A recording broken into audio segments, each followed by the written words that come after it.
የክህደት አባዜ ደራሲ በረደድ አየለ በምሳሌ ታሪኮች ተዘጋጅቶ የቀረበ ክፍል 7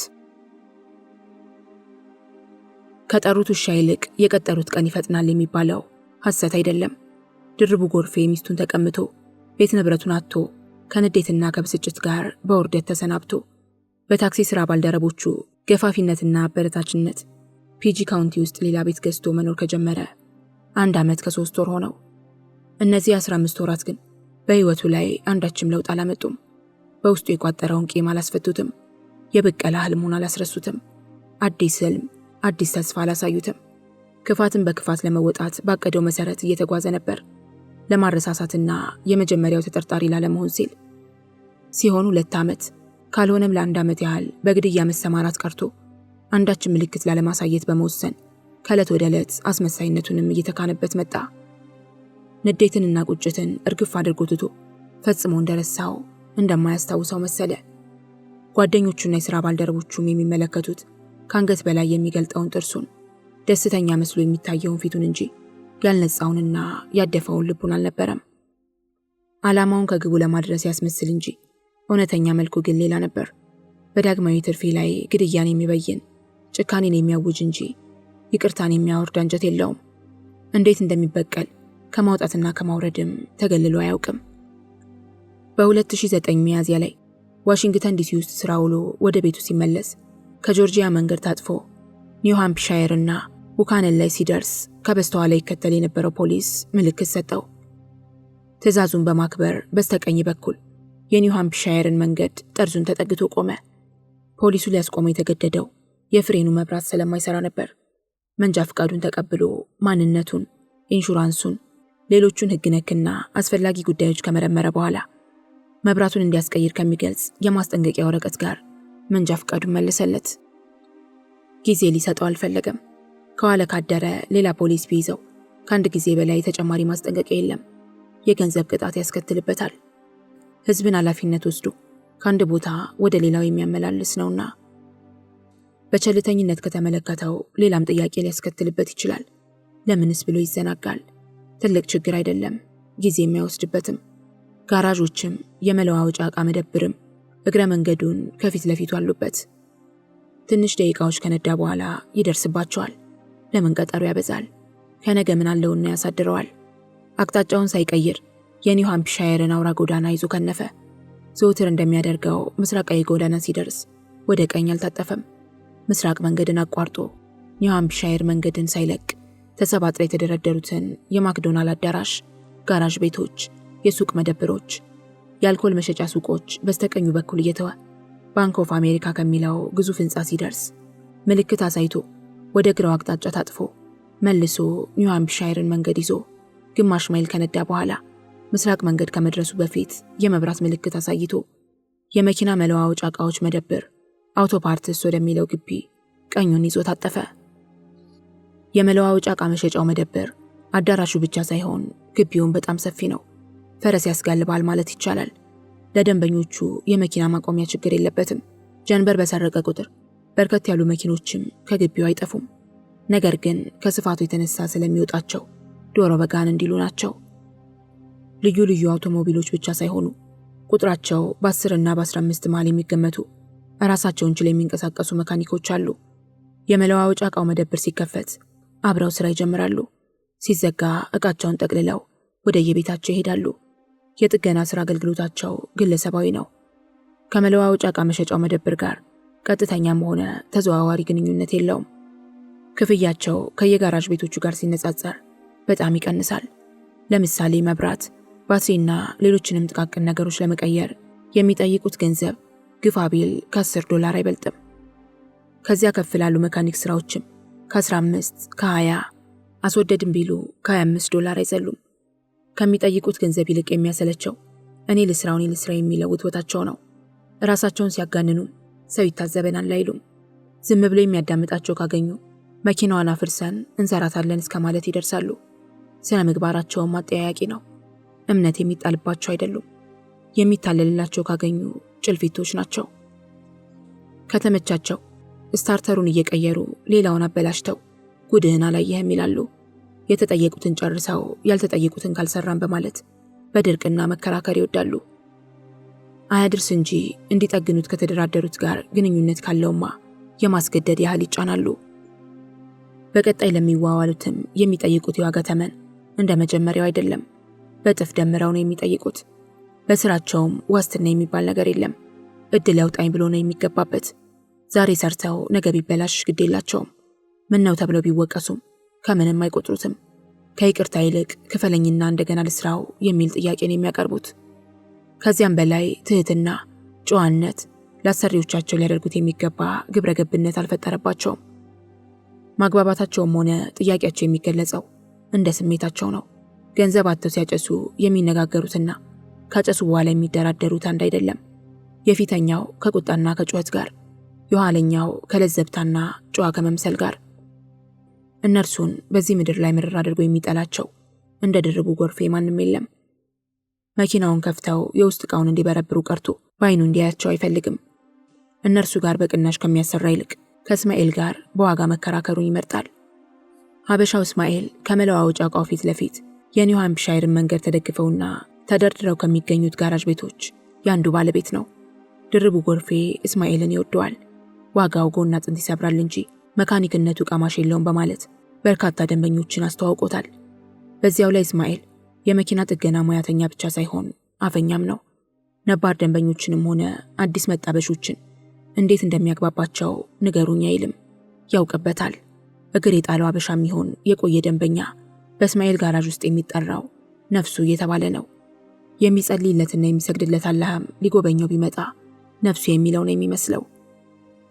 ድርቡ ጎርፌ ከመለዋወጫ ዕቃው ግቢ ካሉት መካኒኮች ጋር ተደራድሮ ማሰራት የማይፈልገው በስግብግብነታቸው፣ በደፋርነታቸው፣ በስራቸው ስለማይተማመንባቸው ብቻ አይደለም። የአካባቢውን መቆሸሽ ይቀፈዋል። ምንም እንኳን ሁሉም ጋራዥ ቤቶች ከግሪስና ከተለያዩ የብረታ ብረት ቁርጥራጮች ባይጸዱና ሁልጊዜም እንደደበዘዙ እንደጠቆሩ ቢሆንም ከመለዋወጫ ዕቃ መሸጫው ግቢ ጋር አይነጻጸሩም። በተለይም ከበሩ ፊት ለፊት በስተ ምስራቅ መንገድ አቅጣጫ ያለው አካባቢ ላይን ያማል። ተጠቅመው የወረወሯቸው የውሃ መያዣ ፕላስቲኮች፣ የጭማቂ ጠርሙሶችና የሶዳ ቆርቆሮዎች ተከስክሰው ለተመልካች በእጅጉ ያስጠላሉ። አቧራና ቁርጥራጭ ወረቀቶችም በየመኪናዎቹ ስር ተልከስክሰውና ተወሽቀው ማየት የተለመደ ነው። ድርቡ ጎርፌ የመለዋወጫ ዕቃውን ትልቅ በር በስተቀኝ እየተወ ወደ ላይ ቀጥ ብሎ በመንዳት በዛፎች ከታጠረው ጉብታ ስራ ቆሞ ወደ አዳራሹ ገሰገሰ።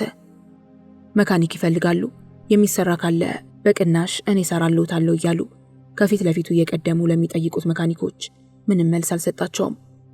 ከአዳራሹ ገብቶ ወረፋ ይዞ ገዝቶ ሲወጣ እንደገና ከበሩ ጠብቀው እኔ ልቀይረው እኔ እያሉ ሲያዋክቡት ራሴ መካኒክ ነኝ የሌላ ሰው እጅ አልፈልግም እያለ ሲከራከር በቅርብ ርቀት ዳግማዊ ትርፌን ከአንድ መካኒክ ጋር ሲደራደር አየው። ስሜቱ በአንድ ጊዜ ተቀየረ። ጥላቻው እየገዘፈ የብቀላ ህልሙ ሲያገረሽ ተሰማው። መላ አካላቱ ደንዝዞ የኤሌክትሪክ ገመድ የጨበጠ ያህል ነዘረው። ከእስማኤል ዘንድ መብራቱን አስቀይሮ የመኪናውን ውስጣዊ ደህንነት አስፈትሾ ሲወጣም ንዴቱ አልበረደለትም። አውራ ጎዳና ይዞ ወደ ቤቱ ሲከንፍ ከራሱ ጋር መሟገቱን ያለፈ ድርጊቱን እያስታወሰ በንዴት መብከንከኑን አላቆመም ነበር። እጅግ ሲበዛ አረመኔነት ነው። ደግነቴን እንደ ቂላቂልነት ቆጥረውታል። በጣም ሲበዛ አስተዛዛቢ ጊዜ ነው። ዘመኑ የተንኮለኞች የሸረኞች ሆኗል። የግፍ ማዕበል ሀኬተኞችን የሚያሰጥም ቢሆን ኖሮ፣ የተንኮል ወጥመድ ራሳቸውን መሰሪዎቹን ጠልፎ የሚጥል ቢሆን ኖሮ ዳግማዊ ትርፌና ጸደደበሹ የእጃቸውን ባገኙ ነበር። ፀሐይዋ መውጣቷም ነግቶ መምሸቱም ያስደንቃል። እምነት በክህደት ከተለወጠ፣ ገንዘብና ጊዜያዊ ጥቅም ያንዱን ስብዕና ለሌላው አሳልፎ ከሰጠ፣ የሰው ልጅ ከእውነት ጋር ተካክዶ ጊዜያዊ ደስታን ብቻ ከመረጠ ሰው የመሆንና ያለመሆን ልዩነቱ ምንድን ነው? በዚሁ ከቀጠለስ ነገ ከነገ ወዲያ ሕይወት ምን አይነት መልክ ይኖራታል? እንዴት ያማል! አንዱ ሌላውን በጥርሱ እየሸነገለ ከጀርባ መቃብሩን ሲቆፍርለት መስሎ ተመሳስሎ ሲያሴርበትና ይሙት በቃ ውጆ የግድያ ጦር ሲሰብቅበት እንዴት ያቆስላል! ዓለማችን እስከ መቼ ግፈኞችን ቀፍቃፊ፣ ንጹሐንን ተጋፊ፣ የመከራ ስንክሳር አሳላፊ ሆና ትቀጥላለች? እንዴት ይጨከናል! ማንም ወንድ ልጅ በወንድ ልጅ ላይ ዳግማዊ ትርፌ የፈጸመውን አሳፋሪ ኃጢአት አይፈጽምም። ይህንን በጣም አስነዋሪ ትራጀዲ ተሸክሜ እስከ መቼ ይኖራለሁ? አጸደና ዳግማዊ ትክክል ናቸው፣ አልተሳሳቱም። እንዳሰቡኝ እንደገመቱኝ ዕቃ ሆኜ ተገኝቻለሁ። በራሴ ስብ እየተጠበስኩ ቀሪዋን ዕድሜዬን ልጨርሳት ብዬ ካልወሰንኩ በቀር ከእንግዲህ ሕይወት አይባልም። ይህንን ከኑሮ ቆጥሬ ሐዘን እንጂ ደስታ የማይሰጡኝን ቀናት በግድ ከምገፋ ክፋትን በክፋት ተበቅዬ የሚደርስብኝን ማንኛውንም ነገር በጸጋ ለመቀበል ራሴን ባዘጋጀውስ ከዚህ የበለጠ ምን ሊደርስብኝ ይችላል? እንደ ቋንጣ ልጠበስ፣ እንደ ሽንኩርት ልከተፍ፣ በአሰቤ ልታሰራለሁ። ቀሪ ሕይወቴን ከነፍሰ ገዳይ ጋንግስተሮችና ከአደንዛዥ ዕፅ ወንጀለኞች ጋር ተቀላቅዬ እንዳሳልፍ እገደዳለሁ። አውቃለሁ አሜሪካ እስር ቤቱ ከሲኦልም ይከፋል ሲሉ ሰምቻለሁ። ከዚያም ሁሉ ሳልደርስ በብርቱ ጥንቃቄ መበቀል እችላለሁ። አዎ እችላለሁ።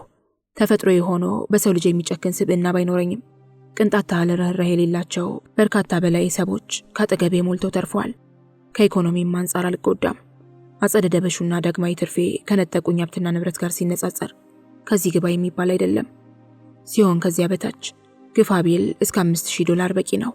በተለይ በፒቺ ካውንቲ ውስጥ ጥንቃቄ ላብዛና የተሻለ ነፍሰ ገዳይ ልምረጥ ካላልኩ በቀር $1500 በላይ አላወጣም። $20 ብለው ቃታ የሚስቡ ሞልተው በተትረፈረፉበት አገር ላይ $1000ም ሲበዛ ነው። ቢነቃስ ብያዝስ የፈለገ ይምጣ። ከተነቃ ማቄን ጨርቄን ሳልል ጓዜን ጠቅልዬ ከአሜሪካ ምድር ወጣለሁ። ከቻልኩም ሌላ አማራጭ እፈልጋለሁ። ከተያዝኩም ልያዝ፣ ጥቃቴን መልሼ ብሞትስ ለምን እጸጸታለሁ? ቅንጣት ታህል አይሰማኝም። በደስታ አቀበለዋለሁ። ዳግማዊ ትርፌን ካስገደልኩ በኋላ በዚያን ዕለት ብሰቀልም አይቆጨኝም፣ ሰውም አይፈርድብኝም። ምን አዲስ ነገር ተፈጠረና? ግፍ ሲበዛ ሲመር ነዶ መሞት የተለመደ ነው። እየሞቱ ከመኖር ይመረጣል። ያም እንደ አጋጣሚ ነው። ጠንቃቃ ሰው ከፈጸመው እንኳን ሊነቃ ሊጠረጠር አይችልም። ዳግማዊ ትርፌ ማን ነውና? ስንቱ ነው በነጋ በመሸ በየጥጉ እየተደፋ ደመ ከልብ የሚሆነው? ግፋ ቢል ከአንድ ሳምንት ያበሻ ጉንጭ አልፋ ወሬ አይዘልም። አጥፊና ጠፊ እስከሆን ድረስ ምንም ማድረግ አልችልም እያለ በሐሳብ ሲዳክር ቆይቶ ከጋራዡ ወጣ። ኒው ሃምፕሻየርና ምስራቅ መንገድ ሲደርስ ወደ ግራ ታጥፎ፣ ቀጥሎም ራክስ መንገድ ላይ እንደገና ወደ ግራ ታጥፎ ቺለም መንገድን ይዞ ሲሄድ በሐሳብ ማዕበል እየተናወጠ ነበር። መብራትም አላስቆመውም። የትራፊክ መጨናነቅም አልነበረም። ቺለምና 19ኛው መንገድ ላይ ሲደርስ ነው ወደ ቀኙ ሲታጠፍ የመብራት ምልክት ባለማሳየቱ ከኋላ የነበረ ባለ ዲኤምኤክስ አኩራ መኪና ረዥም ክላክስ ሲያደርግ የባነነው። ከቤቱም ገብቶ ሰላሙ አልተመለሰለትም። ምግቡ ልበላልህ፣ ውሃው ልጠጣልህ አለው። ያለፈ በደሉን እንደ አዲስ እያነሳ እየጣለ እንቅልፍ ባይኑ ሳይኳል ሌሊቱን አጋመሰ። የጀመረውን የሰይጣን አባዜ የገፋበት። ዳግማዊ ትርፌን እንዴት ማስገደል እንዳለበት ያወጣ ያወርድ ጀመር። ነፍሰ ገዳዮች እንደማያጣ ያውቃል። አከርካሪውን የሰበረው የሚስጥር አጠባበቁ ጉዳይ ነው። እንዴትስ አድርጎ ይጀምር? ተቀላቅሎ የኖረው ከቅዱሳን ጋር ነው። ከሰይጣን ቆራጮች ሰፈር ጎራ ብሎ በራቸውን እንዴት እንደሚያንኳኳ ተቸገረ። ከርቀት በርካታ ጋንግስተሮች እንዳሉ ሌት ተቀን ይሰማል። ሆኖም ከማያውቀው ነፍሰ ገዳይ ጋር የገዳይነትና የአስገዳይነት ዲያብሎሳዊ ኮንትራት አይፈራረምም። በችኮላና በግብታዊነት ከተፈጸመም ከልማቱ ይልቅ ጥፋቱ ይበዛል፣ መዘዙ ይበዛል። ከሁሉም ሳይሆን ያላሰበው ያልጠበቀው ጣጣ አስተሳስሮ ይጎተትበታል። ብርቱ ጥንቃቄ ማድረግ የግድ ነው። ያም አለይህ በማሰብ ብቻ የሚፈጸም ነገር የለምና መጀመር ስላለበት ጊዜ ሳይሰጠው አንድ ቦታ ላይ ሊያነጋግር ሊጀምር ወሰነ። ማለድ ብሎ ወደ ሥራ መሰማራት ያዘወትራል። አረፈድኩ ካለ ከቤቱ የሚወጣው ከንጋቱ 5 ሰዓት ላይ ነው። እንደ ወጣ ተሳፋሪ አይጭንም። ወደ 7-11 ወይም ስታርባክስ ጎራ ብሎ ትኩስ ቡና ከጠጣ በኋላ ነው ዕለታዊ ተግባሩን የሚጀምረው። ከቡናው ሱስ ጋርም ሌላ ተጨማሪ ልምድ አዳብሯል። ለቡና ክፍያ የሚሰጠው ገንዘብ ወደ ኪሱ ሊገባ የሚገባውን ሽርፍራፊ ሳንቲሞችና $1-2 ለአስተናጋጅ ሳይሰጥ አይወጣም። ይህንን ስለሚያውቁ አስተናጋጆች በሩቁ ሲያዩት ግንባራቸው ይስቃል። የቦታ ባህሪውን አልለወጠውም። የምግባረ ሰናይ ባህሉ ከዋሽንግተን ዲሲ ሲለቅም ወደ ፒቻ ካውንቲ አብሮት ተዛውሯል። ጥቅሙንም ከማንም በላይ ያውቀዋል። እንደመጣ ከአንዱ አንዱ እያለ አያሌ የሥራ ቦታዎችን አፈራርቋል። ረዘም ላለ ጊዜ ሰራው ስታርባክስ ስለተባለ ቡና ፊ ድርጅት ነበር። መሃል ከተማ ዋሽንግተን ዲሲ ውስጥ ሜትሮ ጣቢያ አጠገብ ማለድ ብሎ እየገባ አላፊ አግዳሚውን ሁሉ ቡና አርሂቡ ብሏል። ያንን ስታርባክስ ባስታወሰ ቁጥር ትዝ የሚለው ተስተናጋጆቹ የሚተውለት ጉርሻ ነበር። አጠረቃቅሞ አንዳንድ ቀን $40 ሲጠፋ ቢውል ከ30 እና ከ35 በታች አይወርድም ነበር። አብዛኞቹን አሜሪካኖች እየተዋወቃቸውና እየለመዳቸው የመጣው ከዚያ ይሰራ በነበረበት ወቅት ነው። ሌሊቱን በሙሉ በሐሳብ ሲማስን አድሮ በቂ እንቅልፍ ሳያገኝ ሲያወጣ ሲያወርድ እንደነጋለት ከሚኖርበት በጣም ርቆ ወደሚገኘው ሰቨን አልቪን ገሰገሰ። አንድ ቦታ ማዘውተር ከለመደ ቶቶ አይለውም፣ በዚያው ይለምዳል። በፊትም ዋሽንግተን ዲሲ ያለ ነግቶ የሚገኝበት ሮድ አይላንድና ጆርጂያ መንገድ ላይ ያለው 7-11 ነበር።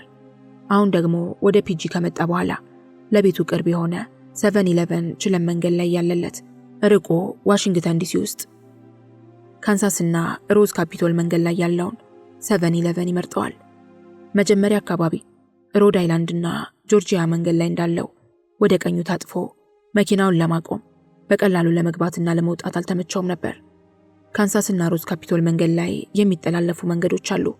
ካንሳስ መንገድ 7-11ን በስተግራው እየተወ ትንሿን ድልድይ ተሻግሮ ቁልቁል ወደ ሜሪላንድ አቅጣጫ ያቆራርጣል። ብሌር መንገድ ከካንሳስ ጋር የመስቀል ምልክት ሰርቶ በሌላ አቅጣጫ ሽቅብ ወደ ላይ ወደ ሜሪላንድ ይወጣል። ከሰሜን ምዕራብ ዋሽንግተን ዲሲ ያቆራርጠ የሚመጡት ፒበዲ እና ሰሜን ዳኮታ አንድ ላይ ተገጣጥመው ፒበዲ እስከ ካንሳስ መንገድ ዘልቆ ይገጣጠማል። በተለይ ትራፊክ በበዛበት ሰዓት በጣም ጥንቃቄ የሚያስፈልገው ቦታ ነው። መንገዶቹ ብቻ ሳይሆኑ አካባቢው ራሱ እጥርጥር ያለ ነው፣ መፈናፈኛ የለውም። ድርቡ ጎርፌ ማልዶ በሄደ ቁጥር የሚያገኘው ካርሎተን የሚባለውን አሜሪካዊ ነው። ካርሎተን ወፍራም ሆኖ እድሜው በ30ዎቹና በ40ዎቹ ውስጥ የሚገመት ጎልማሳ ነው። ንቁነቱ ያስገርመዋል። ሌሊቱን በሙሉ ተገትሮ እንቅልፍ ሳያይ ያደረ አይመስልም። እንደገና መልሶ ቀኑን ሙሉ ቢሰራም የሚደክመው አይመስልም። ድርቡ ጎርፌ የ7-11ን በር ከፈት አድርጎ ሲገባ ካርሎተን ከርቀት ፈገግ ሲል ያያሰበው ሰይጣናዊ እቅድ ብልጭ አለበት። እንደምን አደርክ ካርሎተን አለው ለፈገግታው አጻፋውን እየመለሰ። እግዚአብሔር ይመስገን፣ አንተስ አለ ካርሎተን። ደህና አለና ድርቡ አንድ ነገር ጠፍቶት እንደሚፈልግ 7-11ን ከዳር እስከ ዳር ቃኛው። ማንም አልነበረም። በዚያ ሰዓት እንደሱ ማልዶ የተነሳ ካልሆነ በቀር በርካታ ሰው 7-11 ውስጥ ማግኘት የተለመደ አይደለም። ቡናውን ቀድቶ ከተደረደሩት ኮኪሶች አንዱን አንስቶ ሂሳቡን ሲከፍል $5 አውጥቶ ሲሰጠው ከየት ነህ? ኢትዮጵያዊ ነህ አይደል? ብሎ ካርሎተን ጠየቀው። $5 መሳቢያውን ከፍቶ እያስቀመጠና የአንዳንድ ብር ዝርዝሮችና ሽርፍራፊ ሳንቲሞች ለመልስ እያዘጋጀ አዎ ኢትዮጵያዊ ነኝ። ስለ ኢትዮጵያ ታውቃለህ? ማለቴ ስለ ታሪኳ፣ ስለ ባህሏ፣ ስለ ሕዝቧ አለ ድርቡ ጎርፌ። ከዚያ በፊት አልፎ አልፎ እንደገጠሙት አሜሪካውያን መስሎት ጥቂት የማይባሉ ሰዎች ስለ ኢትዮጵያ ሰፋ አድርገው የተረኩለትን በማስታወስ የእነዚያን ችሎታ ከካርሎተን እየጠበቀ በአጠቃላይ ስለ አፍሪካ ምንም ነገር አላውቅም። ቢጠይቁኝ የምመልሰው የማንነት እትብቴ የተቀበረው ከዚያች አህጉር መሆኑን ብቻ ነው። ስለ ኢትዮጵያ የማውቀው እንደኛ ከሰው ማህፀን የወጡ የማይመስሉ ቆንጆዎች የምታበቅል የቅኝ ግዛት ቀንበር ያልተጫነባት የነጻነት ቀንዲል መሆኗን። ሁለተኛ አለ ሳቅ እያለ ሁለተኛ የኢትዮጵያ ምግብ በጣም እወዳለሁ። የፈጣሪ ያለህ በተለይም ጥብስና ክትፎ ነፍሴ ነው። እንዴት እንደምወዳቸው በቃላት ልገልጽልህ አልችልም። ስለዚህ የኢትዮጵያውያን ምግብ ቤት ታዘወትራለህ? እንደ ቀድሞ አይደለም፣ አልፎ አልፎ ነው። ከ3 ዓመት በፊት ግን በጠፋም ተፈልጌ የምገኘው ዋሽንግተን ዲሲ ውስጥ ከአንድ የኢትዮጵያ ምግብ ቤት ነበር። ለተወሰነ ጊዜም ቺዝበርገር፣ ሃምበርገር፣ ተርኪ በርገር፣ ሌሎችንም ደህና ሰንብቱ ብዬ ነበር። በሳምንት ውስጥ ቢያንስ 2 ቀን ወደ ኢትዮጵያውያን ምግብ ቤት ጎራ ካላልኩ ነግቶ አይመሽልኝም ነበር። ሌሎችንም ቀናት ወደ ኢትዮጵያ ምግብ ቤት ባልሄድም ከቤት አይጠፉም ነበር። ጎበዝ ነህ ካርሎተን። የኢትዮጵያን የምግብ አሰራር ከልምድ ተምረህ ራስን ማስተናገድ መቻልህ ቀላል አይደለም አለ ድርቡ ጎርፌ ከልቡ እየተደነቀ። እሞክራለሁ እንጂ ሙሉ በሙሉ አልችልም። ቢሆንም ከ2 ዓመት በፊት ከቤት ይዘጋጅ ነበር አለ። ማን ነበር የሚያዘጋጅልህ? ዛሬን አይሁንና ኢትዮጵያዊት የሴት ጓደኛ ነበረችኝ። ሙያዋም ልዩ ነበር። የምትሰራው ወጣት ያስቆረጥማል። እንኳን አስባ ተዘጋጅታ የሰራችው የነካካችሁ ይጣፍጣል። እጇን የሚዋሱት ባለሙያ ነበረች። ምን ልበልህ፣ እሷ ሳለች ውጭ መብላትን እርግፍ አድርጌ ትቼ ነበር። አሁን የት እንዳለች አላውቅም። ምን ነው ተጣላችሁ? በጣም። ማን ነው አጥፊ? እኔ። ምን ነካህ? ሲፈጥረኝ ቀሚስ መግለብ እወዳለሁ። ቅብጥብጥ ነኝ። አንድ ቦታ ላይ አረጋም። ልቤ የሚደበቀው ከበርካታ ሴቶች ጉያ ነው። አንዷን ከመዳፌ ውስጥ አስገብቼ ሌላዋ ትርቀኛለች። አዲስ ውበት ለማድነቅ፣ ሌላ ጣዕም ለማጣጣም ነፍሴ ረፍታታ ትዋልላለች። ፈጽሞ በአንድ ስሜቴ አይገታም። ሞክሬ ተሸንፌያለሁ። በደንባራ በቅሎ ቃጭል ተጨምሮ እንዲሉ በዚሁ ላይ አገሩ አሜሪካ ነው። ሴቱ እግረኛ፣ ወንዱ መንገደኛ፣ ከሷ እየተደበቅኩ የተለያዩ ሴቶችን ጭን ጎበኝ ነበር። ጋዴም አትችልም፣ ትታለላለህ። ስሜት በህግ አምላክን አያውቀውም። ለለውጥ ያህል ብዬ 1-2 ቅምጦች ነበሩኝ። ለእነሱ ስንተኛቸው እንደሆንኩ አላውቅም። ከሷ ተደብቄ እየወሰለትኩ ዓለሜን ስቀጭ መጨረሻ ላይ ጉዴ ፈላ። ኢትዮጵያዊቱ ወይዘሮ ነቃችብኝ። እኔ ወንድምህ በቀላሉ አሜን አልልም። እስከምሸነፍ ድረስ ከዳለሁ። ከሞላ ጎደል ሴቶች እንዴት እንደሚታለሉ ማውቃለሁ። ያኔ ሳይሳካልኝ ቀረ እንጂ ደንግጬ እጅ ወደ ላይ ሳልል ሐሰት ነው በማለት ሸመጠጥኩ። ምቀኞቼ፣ የሁለታችን አብሮነትና የፍቅር ጽናት ያስቀናቸው መሰሪዎች አንቺን እንዳጣ ያቀነባበሩት ሴራ ነው። አትስሚ። ነፍሴም ስጋዬም ያለችው ካንቺ ጋራ ነው። ነግቶም መሽቶም ካንቺ በቀር ሌላ የማይበት አይን የለኝም። ስሜቴ የተቋረጠው ካንቺ ጋር ነው። ኮከቤ ሲቆጠር የሚገጥመው ካንቺ ጋር ነው በማለት ሽንጤን ገትሬ ተሟገትኩ። ቤተ ክርስቲያን አዘውታሪ ሰሎንች ቃሌ በውስጧ ቦታ እንዲኖረው አድርጌ በማሰብ ስመ እግዚአብሔር እየጠራው ማልኩ። ተገዘትኩ። ሆኖም እንዳሰብኩት አልሆነም። የደፈረሰው ስሜቷ ሊረጋ አልቻለም። ቅሬታ የነገሰበት ልቧ ወደ ቀድሞ ፍቅር አምላኪነት አልተመለሰም። ይግረም ብላ እንዴት እንዳገኘችው ባላውቅም በፎቶግራፍ የተደገፈ ማስረጃ አቀረበች። ከጉልበቷ ስር ተንበርክኬ ጥፋቴን አምኜ ሁለተኛ አልደግመውም፣ የዛሬ ማሪኝ፣ ስለበደልኩሽ ልክስሽ ዝግጁ ነኝ። አይገቡ ገብቼ የአልማዝ ሐብል ገዛልሻለሁ፣ የወርቅ መስቀልና ቀለበት አስርልሻለሁ፣ ወንጀለኛ ልቤንም አምርሬ እቀጣለሁ። ስለፈጠረሽ ከቁም ነገር አትቁጠሪው፣ እንደ ትቢያ እንደ ቆሻሻ ተመልከችው። ይህን መሰል ጣጣ አሜሪካ ላይ አዲስ አይደለም። በነጋ በመሸ በቴሌቪዥን እንደምታዩ በሬዲዮ እንደምትሰሚው ነው።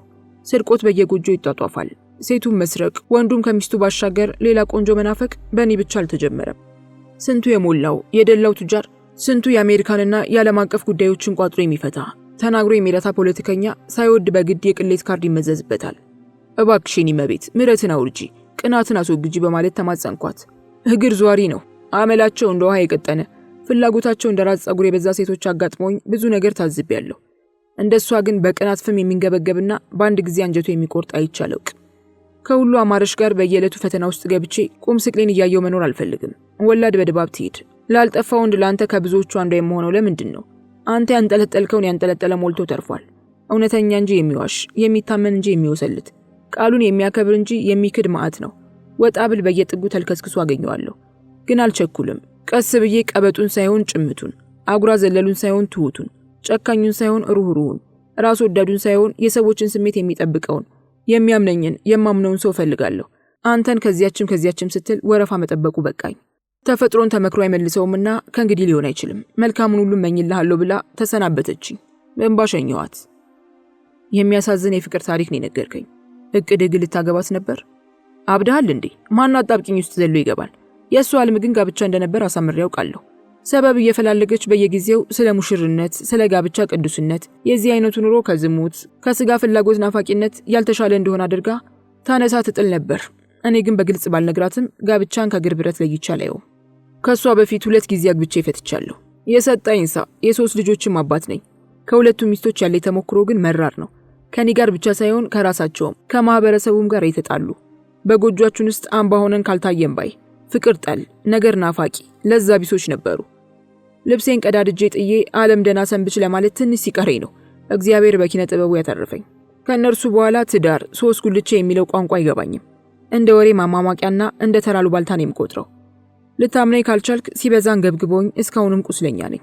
ማግባት ቀርቶ ስሙ እንዲነሳብኝ አልፈልግም። ጎጆ ሳይቀለስ 3 ጉልቻ ሳይመሰረት የ80 ውል ሳይፈረም በስሜት ቋንቋ መግባባትን የምመርጠው። የፈለገው ተአምር ቢፈጠር ለ3ኛ ጊዜ አይታሰብም።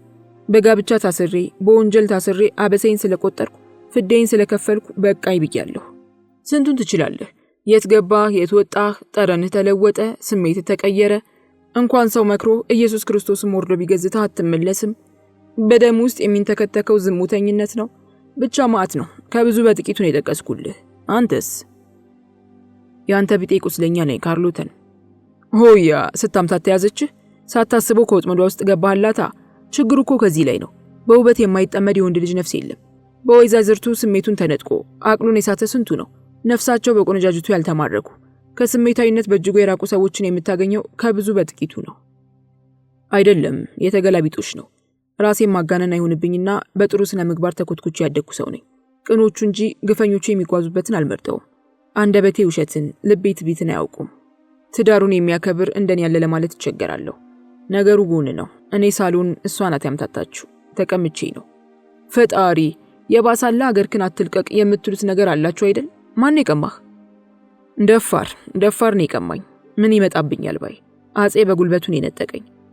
ይለይልህ ብሎ ቤት ንብረቴንም ወረሰኝ። ሚስቴንም ከመዳፉ ውስጥ አስገባ። ፈጣሪም ፍርዱን አዘግይቶ መራር በደሌን እያነሳው እየጣልኩ እንደ ሕፃን ልጅ አለቅሳለሁ። እነሱ የራሱ ጉዳይ ብለው ዓለማቸውን ይቀጫሉ። ይኸውልህ ሕይወት ዝብርቅቅ ናት። ለአንዱ ቀጥተኛ፣ ለሌላ ወጣ ገባ። እኔ ግን በጀርባዬ ተጠልሎ ሌላ ደፋር ቢመጣና ብጠራጠር ወይም በሌላ ወንድ የተነሳ ተገፍቼ ከንዴት ነበልባል ላይ በወድቅ የኢዮብን ትዕግስት ስጠኝ ብዬ አልጸልይም። ህመሜ ለየት ይላል። አልችልም። በእግዚአብሔር ስም እምላለሁ እንዲህ አይነት ውርደት ተሸክሜ መሽቶ አይነጋልኝም። የዕድሜ ገመዱን በአጭሩ ነው የምቆርጠው። በሕይወቱ ላይ የሞት ፍርድ ፈርዶ መሆን አለበት እንደዚህ አይነቱን መራራ ቀልድ ከኔ ጋር የሚጀምረው። ነገ ጧት በአደባባይ ትሰቀላለህ። ከዚያም አልፎ ተርፎ ከ100 ዓመት በፊት ፈረንሳዮች ይጠቀሙበት በነበረው ጊሎቲን አንገትህን ትቀነጥሳለህ ብባልም አልተወው። ከገባበት ገብቼ ነው ጥይት ከነመረቁ የምግተው። እሷንም የጦሱ መነሻና መድረሻ እስከሆነች ድረስ አልምራትም። እንዲህማ ሊሆን አይችልም። የሁላችንም ነፍስ አንዲት ናት። ትርፍ ነፍስ ያለ የለም። ምትክ ለሌላት ብርቅዬ ሕይወቱ አርቆ ካላሰበና ካልተጠነቀቀ አይመለከተኝም። የራሱ ጉዳይ። ማንን በውርደት ቆሻሻ በክሎ የራሱን ሕይወት አለምልሞ ሌላውን በቁሙ ገድሎ ይቀራል። አንተስ ምን አዘናጋህ? እንዴትስ ልትቀማ ቻልክ? ሀተታው ብዙ ነው። የግፍ ስንክሳሬ ባጭሩ ተነቦ ያልቅ። ሰፊ ጊዜ ይጠይቃል። አውሎ ያሳድራል። እንዲህ ነው ብዬ በአንድና በሁለት አረፍተ ነገር የሚቋጨው አይደለም። ካርሎተን፣ በሌላ ቀን አንተም እየሰራህ እኔም እየቸኮልኩ ሳይሆን ሰፊ ጊዜ ይዘን ተረጋግተን ትራጄዲን አጫውታለሁ። አሁን ወደ ስራ ለመሄድ ቸኩያለሁ። ለማንኛውም የኢትዮጵያውያን ምግብ ወዳለው ብለኛል። አንድ ቀን ራስ ጋብዛለሁ። የት? ምን አሁንማ በዋሽንግተን ዲሲ ሳይወሰን በቨርጂኒያ፣ በሜሪላንድ በየአካባቢው የኢትዮጵያውያን ምግብ ቤት ተጥለቅልቋል። በቅርብ ካልክ ሲልቨር ስፕሪንግ ወዳሉት እንሄዳለን። እንራቅ ካልክ ቨርጂኒያ ወደ ስካይላይን አካባቢ፣ ዋሽንግተን ዲሲም ካልክ ከተለመደው ቦታ። ለማንኛውም አንተው ራስህ ወስን። ደስ ካለ ቦታ ወስዳለሁ። ምርጫውን ላንተ ትችዋለሁ። መልካም። የረፍት ቀን እሁድና ሰኞ ነው። ከሁለቱ ቀናት በአንደኛው መሄድ እንችላለን። መልካም። እሁድ ከ5 እስከ 6 ሰዓት ባለው ጊዜ ውስጥ ጠብቀኝ። መጥቼ ወስዳለሁ። ደህና ዋል። በሰላም ያገናኘን በማለት ተሰናብቶ ሲወጣ ለምን ከካርሎተን ጋር አትደራደርም? ለምን ካርሎተንን አግባብተ ዳግማዊ ትርፌን አታስገድለውም? ጅምሬ ያስደስታል። አካሄደ መሰል የለውም። በሚቀጥለው ስትገናኙ ከዚህ በበለጠ ዘዴና ብልሃት የውስጥ ስሜትህን አስረዳው። የብቀላ ህመምህን ጠቁመው። ሰው እንደሳቀብህ ለምን ትቀራለህ? ግፋ፣ ወደ ኋላ አታፈግፍግ። ጥሩ አጋጣሚ አጋጥመዋል። ከካርሎተን የበለጠ አታገኝም። አትፍራ። ቢያንስ ጀምረው። በማሰብ ብቻ የሚፈጸም ነገር የለም። ከጀርባ ሆኖ ጦር መስበቅ ከተሳነህና ወኔው ከገዳህ ወይም እርግፍ አድርገህ ተወው። መጨከን አለብህ። ከወሰንክ ግን ከካርሎተን የበለጠ ልታገኝ አትችልም ይለው ነበር ውስጣዊ ስሜቱ።